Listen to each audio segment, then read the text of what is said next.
A few weeks ago, I was talking with a neighbour.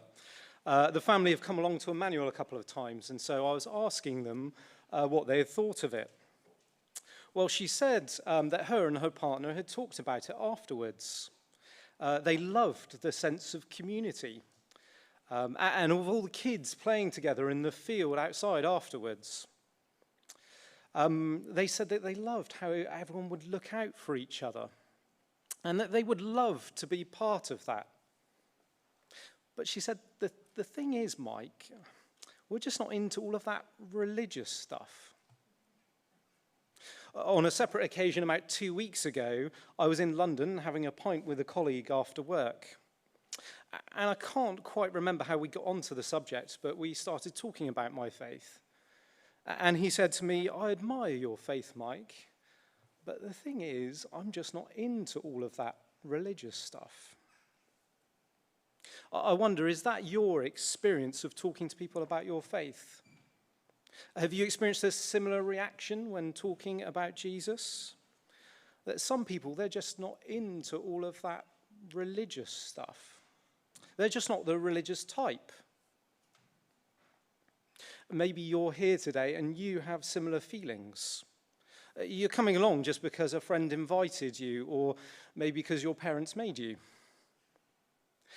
But if you're being honest, you're left thinking the same thing. All this Jesus stuff is just more of the same, isn't it? It's more of that religious stuff. And well, the thing is, you're just not into all of that religious stuff. You're not the religious type. And at first glance, the Bible passage we're looking at today feels like a perfect example of that, doesn't it? I mean, a debate about religious fasting. It's a perfect example of all of that religious stuff that my neighbour and my work colleague were talking about.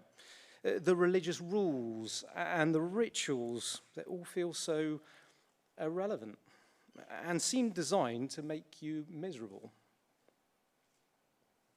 Well, without even really thinking about it, sat outside the pub, I said to my colleague, I know what you mean, Russ, I'm not really into all that religious stuff either. His reaction to my comment is he almost fell off the bench, caught me quite by surprise. What? He said.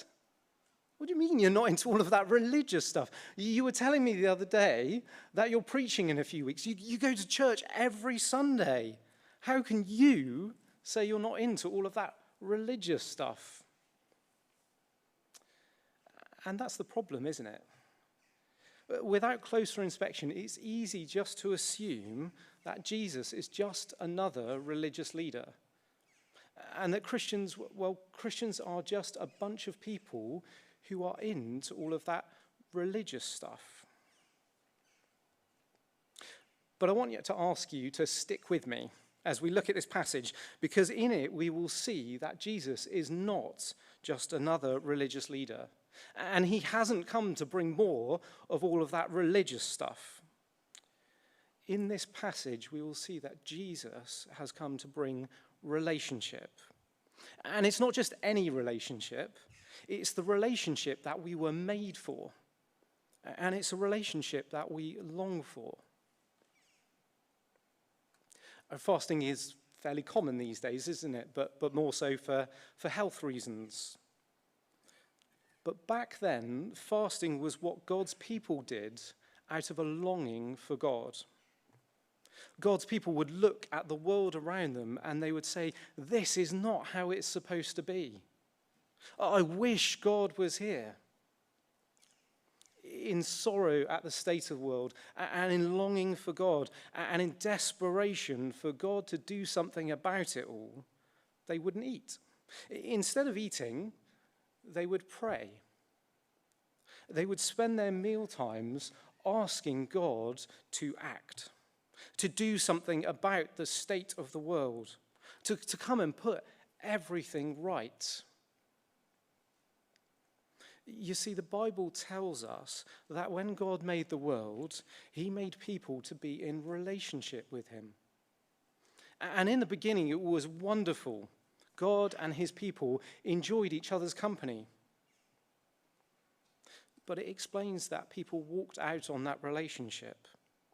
They said, "I don't need you, God." The Bible uses the word sin to describe that walking out on that relationship. And it says that because people walked out on that relationship, everything went wrong.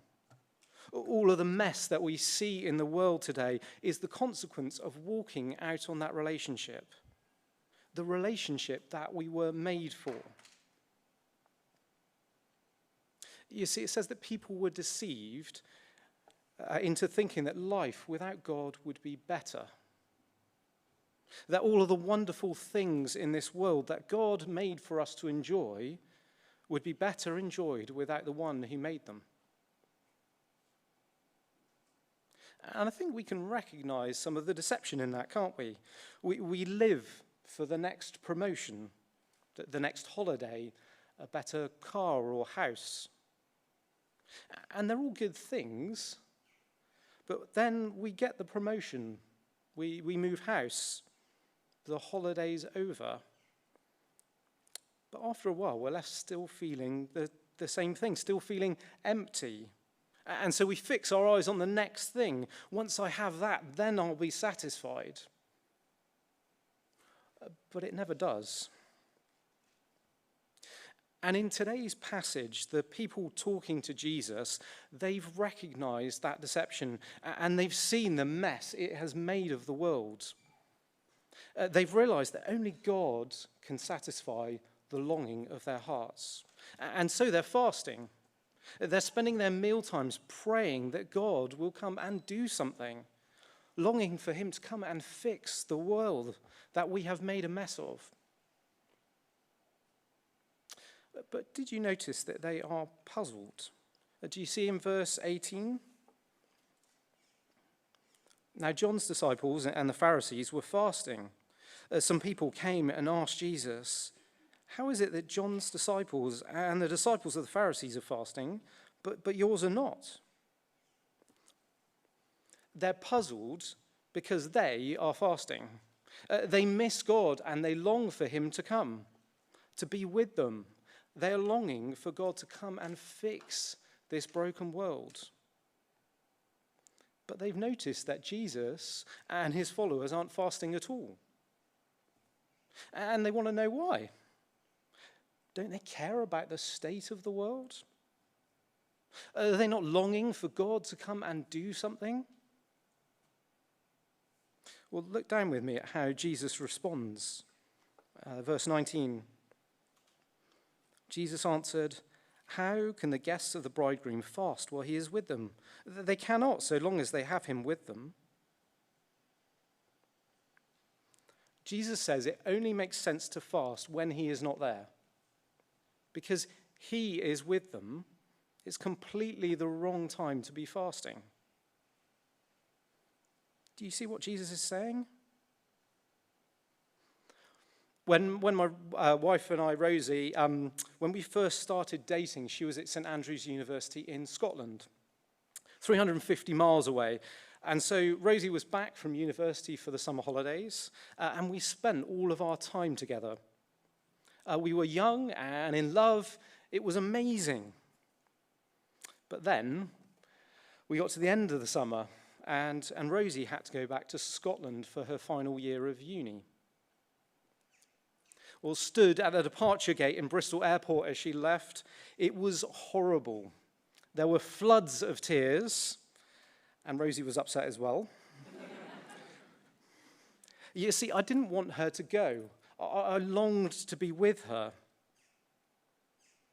And whilst Rosie was away, most mornings I would get up really early. I would drive 45 minutes to my office where I worked, and I would spend an hour or so before work started writing her an email. In the evenings after work, when my friends were heading out for a drink, I would head home to read the emails that she had sent me. And when I did actually go out to the pub with my friends, if Rosie called, I would rush outside, and I would be out on the phone talking to her for ages whilst everyone else was inside. Like how fasting pointed to those who were longing for God to come, The emails and the phone calls pointed to how much I longed to be with Rosie, for her to be back in Bristol with me. But when Rosie used to come back to Bristol for a weekend, I would race up to the airport to pick her up. We would spend the whole weekend together. We would go out for walks, go to cafes, hold hands. We were inseparable. At no point during those weekends did I send her an email. And none of my friends said, "Why are you not stood outside the pub on the phone to Rosie?" Why? Well, that would be crazy, wouldn't it? I mean, I could have gone and stood outside on the pub and given her a call, but that would be madness, wouldn't it? She was in the pub with my friends. And you see, that is the point that Jesus is making. Jesus says that whilst he is with them, it makes no sense to fast, to show how much you long for God to come, to do something. Why? Because he has come.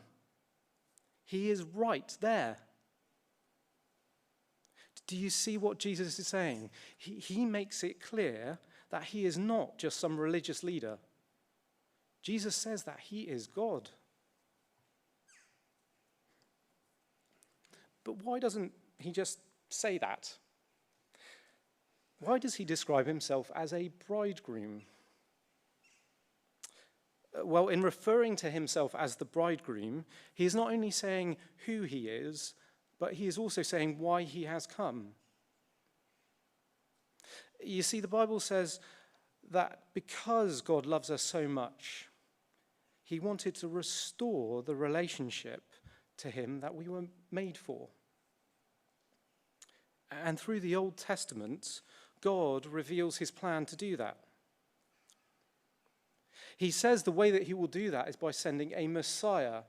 Messiah means rescuing king. Elsewhere, the Bible also says that the rescuing king will be God himself. God will come to rescue his people, to restore that relationship that we were made for, to put everything right.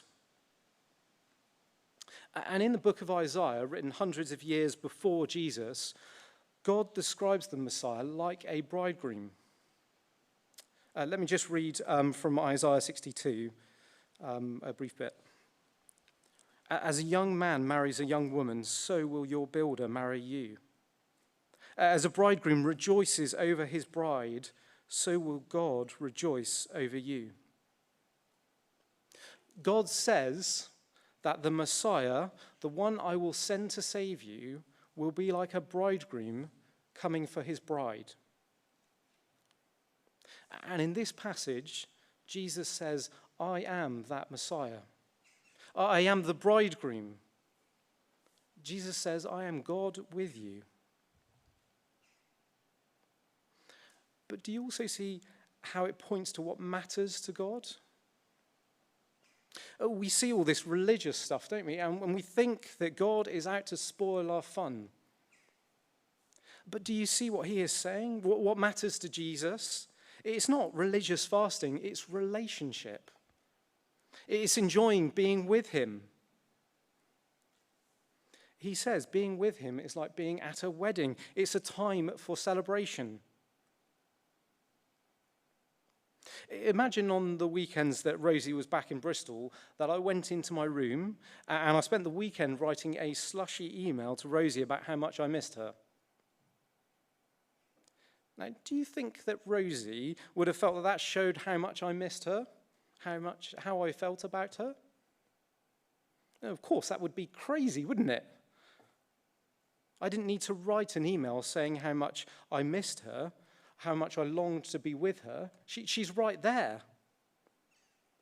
What would have shown Rosie that I loved her? It's going and spending time with her, isn't it?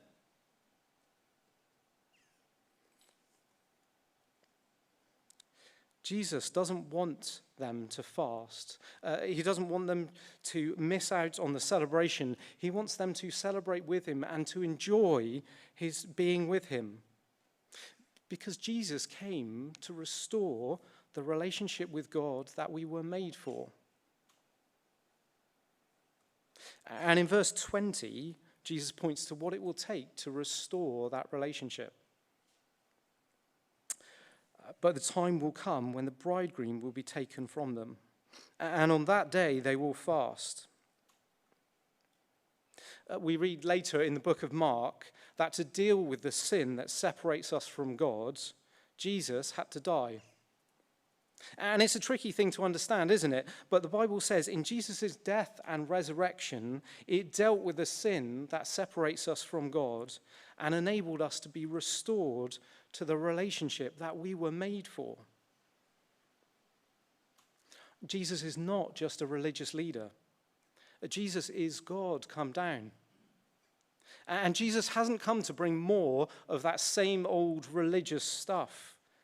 Jesus has come to restore us to the relationship that we were made for. But Jesus also says that restoring us to that relationship will mean a new way of life. Look at verse 21. No one sews a patch of unshrunk cloth on an old garment, otherwise the new piece will pull away from the old, making the tear worse. Jesus says that he isn't just a patch to fit over your old way of life. After almost a year of Rosie and I being apart, of me longing to be with her, I decided that I had to do something about it. So I got on a plane, I flew to Scotland, and on a beach in St Andrews, I asked Rosie to marry me. And thankfully for this analogy to work, she said yes. Rosie finished her degree, and she moved back to Bristol, and we got married. Did I just carry on with my life as I did before? Fitting Rosie in around it? Getting up early in the mornings, driving to work and sending her an email? Spending a weekend every month or so with her? No, of course not. If I'd done that, the relationship wouldn't have lasted very long, would it? And if we try to just fit Jesus into our old way of life, then we shouldn't be surprised if that doesn't work either.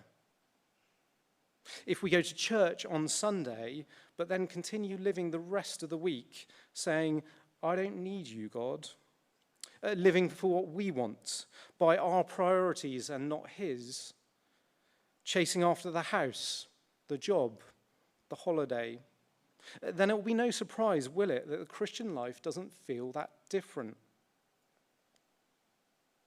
Jesus isn't just a bit of religion we patch into our lives. He came to give us the relationship that changes everything. Jesus goes on to say in verse 22 that relationship with him will mean throwing away our old way of life and leading a new life.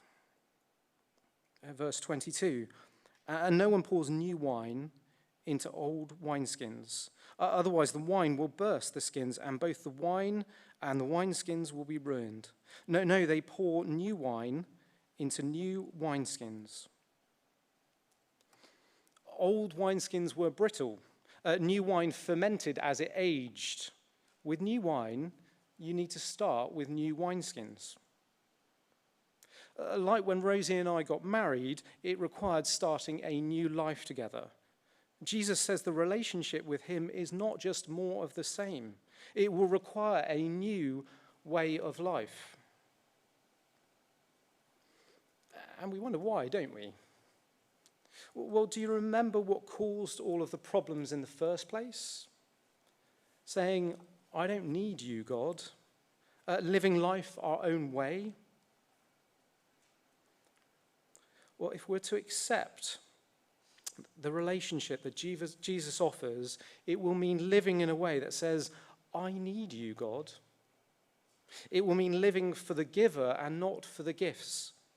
Living in line with his priorities and not ours. And we hear that and we wince, don't we? We think it will be more of that religious stuff designed to make us miserable and to miss out on the good things of life. But don't be deceived by that. Jesus says that he has come to bring the relationship we were made for. It will mean a new way of life. But if we're willing to do that, we will find that in it, we have the relationship that we were made for. The very thing that we've been longing for. And we will find that we have the only thing that will ever truly satisfy us. If you're here today and you want to know more about that relationship that Jesus offers, then maybe speak to the person you came with, or come and grab me or Simon or Janet at the end of the service. We would love to talk with you more about that. At the front. Well, thanks ever so much for speaking to us, Mike. As ever, a number of questions have come through from people. I think the main question that people are asking, or first question certainly, is should Christians fast today?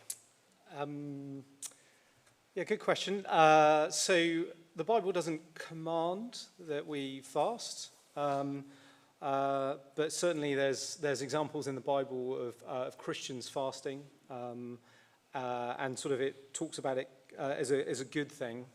So I guess kind of the answer is yes. I think, though, that one observation that I've got is often that with fasting, the focus is on the not, on the fact that you're not eating. And the thing with fasting is that, or the thing with fasting is that I think the focus should be on the not eating, but on the praying and spending time with God. I think that's the important thing about fasting. So, that there are other ways that people can fast. In terms of, it could be that you basically give up TV for an evening or whatever and spend time talking to God and praying. It could be, that might be a good way of doing the same thing, the same principle, if maybe you can't for health reasons or something like that. Okay, thanks, Mike. Someone writes, never really got the new wineskins thing before today, so thank you very much. So that's great. But good. What does it look like practically to put new wine into new wineskins, verse 22? So practically, what would that look like for us? New wine into new wineskins. Yeah, good question. So I think it is a change in priorities and relationships. So like I was saying about how I had my kind of old way of life in terms of I did what I did in my time, but when Rosie was back for a weekend, I would spend time with her. And I think that it is a relationship with God, and where we say, actually, we're going to prioritize our relationship with God. And because he is God, we're going to prioritize and make decisions based on what he would want us to do. So I think in that sense, it changes everything. So it might affect the way that you think about going on holiday, and whether you're spending time, lots of money and time, and kind of going away on some luxury holidays, or whether actually you're spending that time going on a Christian camp to spend time with God, or something like that.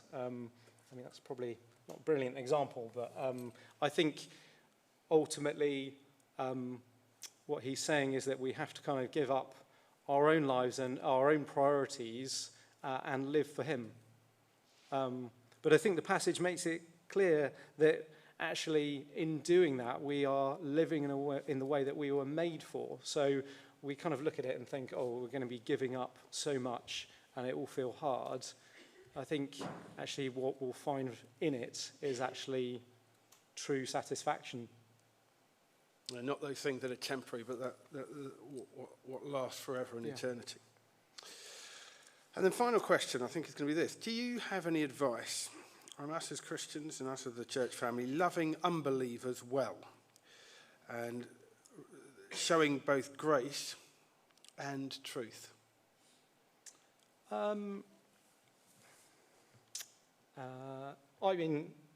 So there are people, so I've got a work colleague who's a really good friend.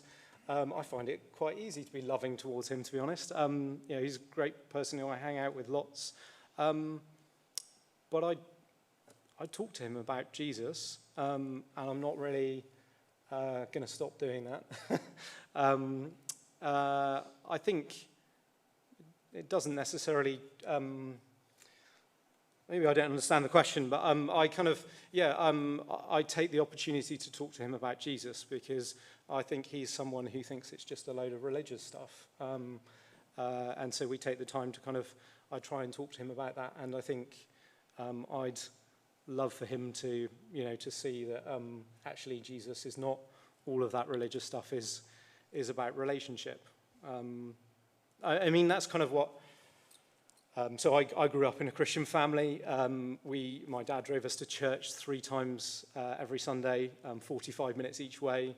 And by the time I got to 15, I was like, I'd had enough of that religious stuff and the commute. And actually, I sort of made my excuses around sort of things like, too much homework and exams and all that sort of stuff. And then when I was 19, someone basically said, "Will you look at the Bible with me and look at Jesus and see what he's really like?" And that changed everything for me. I thought that it was just a bunch of religious stuff, and actually I realized when looking at Jesus, he's nothing like all of that religious stuff. So I'd say, so if you're wanting to show true love to a friend, I would ask them to look at the Bible with you and look at Jesus. And I think if they're willing to do that, then they'll realize that actually he's not just some religious leader, and it's not a load of religious stuff. I might